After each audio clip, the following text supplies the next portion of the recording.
friends. So I want to bring you out today, show you my new wildlife setup. Well, not new, I've had a Fujifilm for a while, but I've been using it with this lens and the Fringer adapter for the past 4 or 5 months, somewhere in there. I'm out, got a group of bufflehead just ahead. I'm sitting on a log here in a little pond, but I want to give you kind of my impressions and what I would think this camera setup is good for and what I would like to improve a little bit. Okay, so I want to talk mostly about the autofocus. I think that's what everybody's gonna be wondering with the adapter. So you can see I've got the Fringer EF-FX Mark II, not the Pro. I think the only difference with the Pro is the brass mount and the aperture ring, which I don't really need. I just use the front dial as aperture.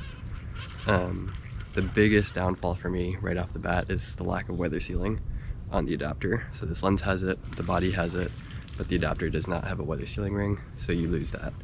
What I've been doing though is just wrapping some camo fabric around the adapter, and that seems to keep rain off pretty well. I've had this kind of, I'd say, in a downpour for 20-30 minutes and it's been fine. Anything more than that though, I wouldn't really recommend it. Autofocus wise, I would say it's good, not great. It focuses almost as fast as the 5D Mark III that I've used with this lens.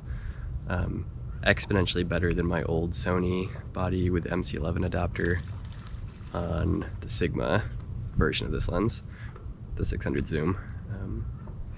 This works way better. I don't know why it is, but it does.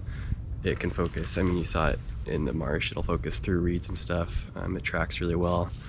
The lock-on autofocus works pretty well. I usually just use single point because that seems to be the most effective. I'm comfortable shooting up to about ISO 2000. After that, you've got to be really, like, you've got to really want it. And even 2000 is kind of grainy, but with a little noise reduction, it's all right.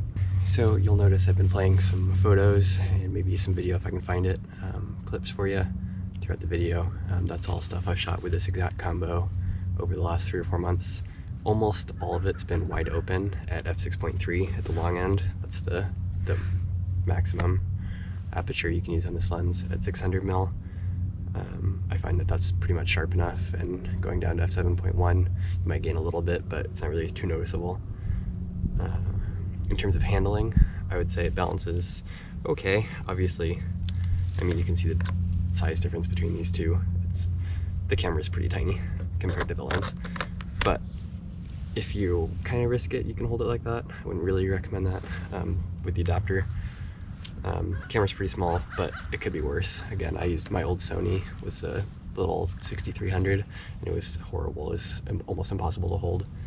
But with this, like this, it's not too bad at all. If you can kind of grab the bottom outer end of the lens like that, and the grip's just barely big enough on the Fuji to make it work. So anyway, to sum up, this is not what I would recommend if you're a full-time pro doing wildlife. You'd probably want something like a pro body DSLR with true weather sealing, or like the R5 or something like that.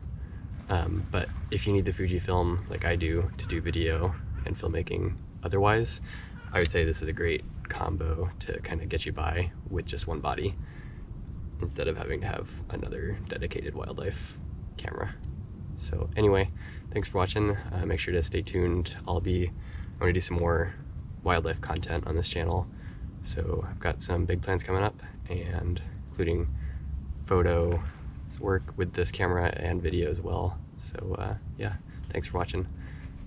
Peace.